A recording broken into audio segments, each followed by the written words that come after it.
有人不敢的呀？来呀！来呀！来呀！来呀！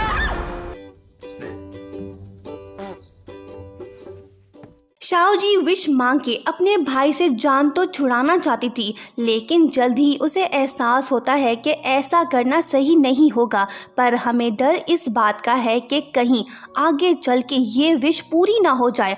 अगर ऐसा हुआ तो दोनों बहन भाई एक दूसरे से जुदा हो जाएंगे। हम आप सबको एक हिंट देते चलें कि ये ड्रामा आपको I am not a robot ड्रामे की याद ज़रूर दिलाएगा। मतलब कि आगे चल के ये ड्रामा बहुत ही इंटरेस्टिंग होने वाला है।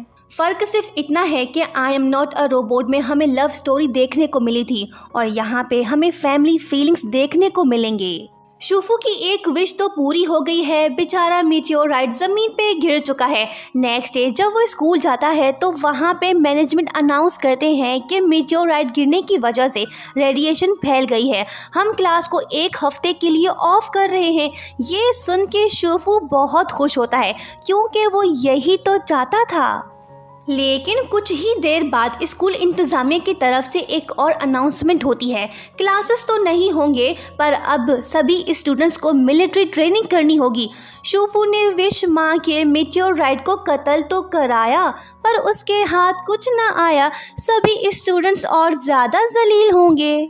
उसके बाद हम देखते हैं कि शाओ जी अपने पुराने दोस्त माओ माओ को माफ़ करती है। दोनों फिर से फ्रेंड्स बन जाते हैं। मिलिट्री ट्रेनिंग में एक वीक गुजारने के बाद सभी स्टूडेंट्स घर लौट आते हैं। उसके बाद एक दिन शाओ जी सुबह सवेरे 5 बजे नींद से उठती है।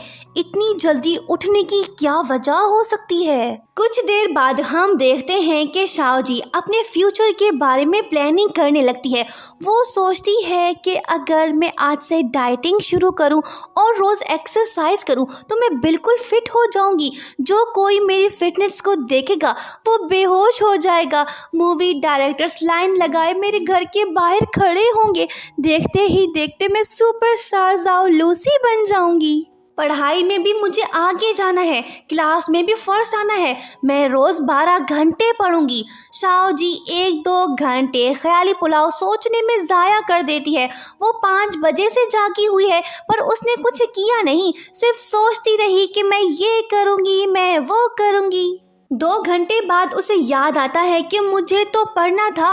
वो बुक उठाती है लेकिन फिर से वो खुद से कहती है कि एक दिन ना पढ़ने से थोड़ी मेरे सपने चकनाचूर हो जाएंगे। मैं कल से ज़रूर पढ़ूंगी। इसे कहते हैं टाइम ज़ाया करना। हम सोचते हैं कि आज आराम कर लेते हैं, कल से ज़रूर पढ़ेंगे।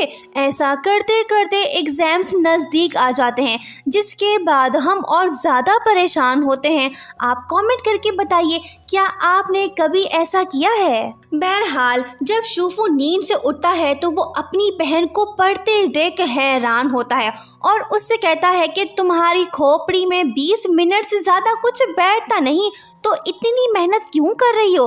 तुमने तो कहा था कि तुम डाइट करोगी पर मैं तो कुछ और ही देख रहा हूँ। शाओ जी कहती है कि तुमने कौन सा तीर मारा है, तुम भी एक पुअर स्टूडेंट हो जो हमेशा क्लास में लास्ट आता है।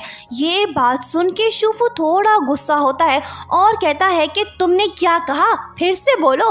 वो कहती है कि जो सच है वो बोलूँगी ना, अपने ग्रेड्स देखो दिन ब दिन गिरते जा रहे हैं। वो कहता है कि अच्छा मजाक है, लास्ट एग्जाम में मैंने 398 मार्क्स लिए हैं। वो कहती है कि ये कौन सी बड़ी बात है, मैंने 538 मार्क्स लिए हैं। वो कहता है कि तुम कौन सा कोई काम करती हो, खाना भी मैं ही बनाता हूँ, सब कुछ तो मैं ही करता हूँ, तुम तो पढ़ती रहती हो, फिर भी तुमने सिर्फ 140 मार्क्स मुझसे ज़्यादा लिए हैं। शूफू गुस्से में आके उससे कहता है कि अभी बताओ कौन है पुअर स्टूडेंट, तुम या मैं? पहले तो शाओ जी उसे गुस्से में देख थोड़ी घबरा जाती है पर बाद में वो सोचती है कि मैं इस बंदर से क्यों डर रही हूँ, ये तो मुझसे डरता है। जब शाओ जी का मीटर घूमता है तो शूफू दुम दबा के वहाँ से भाग जाता है। वो कहती है कि रुको डरपोक, भाग क्यों गए? शूफू दूर से जवाब देते हुए उसे कहता है कि मेरी मानो तो 1 घंटा आराम करो, तुमसे ना हो पाएगा बहना, खोपड़ी खर्च मत करो। वो कहती है कि स्टूपिड चुप करो वरना मैं तुम्हें वॉशरूम में लॉक कर दूंगी। शाओ जी ने प्लान तो स्लिम होने का बनाया था, लेकिन जब वो अपना वेट चेक करती है तो उसे पता चलता है कि वो तो मोटी हो रही है। शूफू उससे कहता है कि बातें तो बहुत करती थी कि मैं ये करूँगी, मैं वो करूँगी, पर किया तो कुछ नहीं, सिर्फ दिमाग खा रही थी। वो कहती है कि तो फिर मैं क्या करूँ, मैं वेट कम करने की टेंशन लूँ या एग्जाम में पास होने की। भाई कहता है कि तो फिर तुमने इतनी प्लानिंग क्यों की, अभी जवाब दो मुझे, क्या तुम शर्मिंदा फील कर रही हो, कहाँ भाग रही हो, बताओ मुझे। वो कहती है कि अबे ढक्कन, हम दोनों भाई बहन हैं, कोई दुश्मन नहीं, अब इस बात को जाने दो। भाई कहता है कि मतलब कि तुम शर्मिंदा फील कर रही हो, तो फिर इस बात को एक्सेप्ट क्यों नहीं कर लेती हो। ये सुन के शाओ जी भड़क जाती है और कहती है कि चुप करो, दिमाग मत खाओ। वो कहता है कि तुम लूज़र हो, लूज़र, इसलिए तुम मुझसे नज़रें नहीं मिला पा रही हो। ज़िंदगी में पहली बार अपने भाई से इंसल्टिंग बातें सुन के शाओ जी बहुत दुखी है, पर गलती उसकी ही है। उसने सपने तो बहुत देखे पर उन पे अमल तो 1% भी नहीं किया। आप सब भी हमारी रिक्वेस्ट पे अमल नहीं कर रहे हो। मैं हर वीडियो में आपसे सब्सक्राइब करने का रिक्वेस्ट करती हूँ, पर पता नहीं क्यों आप सब्सक्राइब नहीं कर रहे हैं। सो प्लीज़, जिन्होंने अभी तक सब्सक्राइब नहीं किया, आज तो कर दें। नेक्स्ट डे शाओ जी मिलती है काइशन से और उससे कहती है कि क्या तुम कॉस्प्ले इवेंट में मेरे पार्टनर बनोगे। वो कहता है कि पहले ये तो बताओ ये होता क्या है।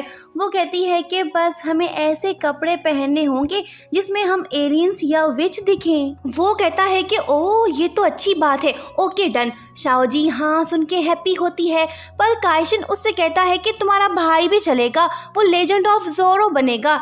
ये बात सुन के शाओ जी दुखी होती है। ऊपर से काइशन उससे कहता है कि मैं नहीं जा पाऊंगा, मुझे बास्केटबॉल खेलना है। उसी रात शाओ जी पुरानी बातें याद करते हुए खुद से कहती है कि एक ब्रिटिश साइंटिस्ट ने कहा था कि झूठ बोलना सीखना बच्चों की नशोनुमा का एक अहम मरहला है। हम खुद से झूठ इसलिए बोलते हैं क्योंकि हमें लगता है कि इससे सब कुछ ठीक हो जाएगा। शाओ जी फिर से हॉलीडेज प्लान बनाती है। उसके 4 पॉइंट्स ये हैं जो आप स्क्रीन पे देख रहे हैं। शूफू उसे खाना खाने को कहता है पर वो नहीं खाना चाहती। वो कहता है कि ना खाने से तुम्हारा एनर्जी लेवल डाउन हो जाएगा, वजन कम करने के लिए एनर्जी का होना ज़रूरी है। खुशबू सूंघ के भूख तो लग रही होगी, तो लो ये खाओ। शाओ जी कहती है कि इससे तो खुद से किया प्रॉमिस टूट जाएगा, तुम ही मुझे खिलाओ, ये अच्छा आइडिया है ना। शाओ जी पूरा प्याला खाली करके हजम कर जाती है। बड़ी आई थी वेट कम करने। और यहीं पे पार्ट 10 एंड होता है।